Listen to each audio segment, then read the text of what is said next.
erkin savdo qoidalarini tasdiqlash bo'yicha Vazirlar Mahkamasi qarori bor. Shu qaror 14-bandiga asosan har bitta tovarni kim ishlab chiqarib, bu yoqqa kim olib kelib berayotgani haqida ma'lumot bo'lishi kerak. Bu yerda iste'molchimanmi sizni qo'lda yozilgan? Yo'q, raqamlar ham bor, hozir kelaman. Yo'q, kelish kerak emas, hozir ko'rsatishingiz kerak. Bizga hozir chek berishmadi nimaga? Har bitta berilayotgan ma'lumot o'zbek tilida berilayotgan bo'lishi kerak. Nima o'qigan narsangiz nima ichki ishlar xodimligingizni bilishim uchun menga xizmat guvohnomangizni taqdim qilib, ichki ishlar to'g'risida qonun 8-moddasiga asosan so'radik, ma'lumot topib berish olmadi. Отравление bo'lmasligiga hech kim kafolat bermaydi. Go'sht ma'lumotni ko'rsatasiz. Har bir shaxs ma'lumot izlash, olish, tarqatish huquqiga ega deb yozilgan. Ko'rsatsam, shu narsa akt qilasiz, ularga taqdimnoma qilib jo'natasiz. Shu yuzasidan chaqiring. Hozir siz bu yerda xodimman dedingiz. Menga xodimligingizni isbotlab bering. Lekin menga o'zbek tilida yo'q ma'lumot. Mana oling, videoga.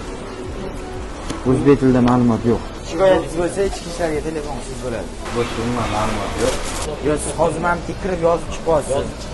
Sanasini anaqa saqlash sharoitini. Hozir siz qayerdan chiqib berasiz? Bunimi? Mana yo'ldan olib chiqdim. Ulardan niyat turmayaptimi? Yo'q, iloji boricha hozir musulga tashlaydi shularni. Har bitta mahsulotda ustida yorlig'ida ma'lumot bo'lishi kerak. Orqasi yopishtirilgandan siz ataylab ko'chirilganga o'xshaydi. Yo'q. Meni fikrimcha noqonuniy ishlashyapti baribir. Masalan, surib o'tgan bo'lganda ham, siz bilamiz, surib o'tgan bo'limni otib oling deb aytamiz. Buncha kim surib o'tdimi?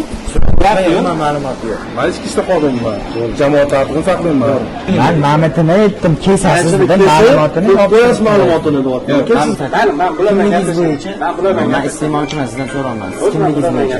Ulardan meni sotib o'shirdi, to'g'rimi? Bu isbot emas, aka. Men xolos ko'chadan gaplashaman. Bu joy bo'yicha e'tiroz bildiryapman. Murojaat qilyapman. Siz olishga majbursiz murojaatni.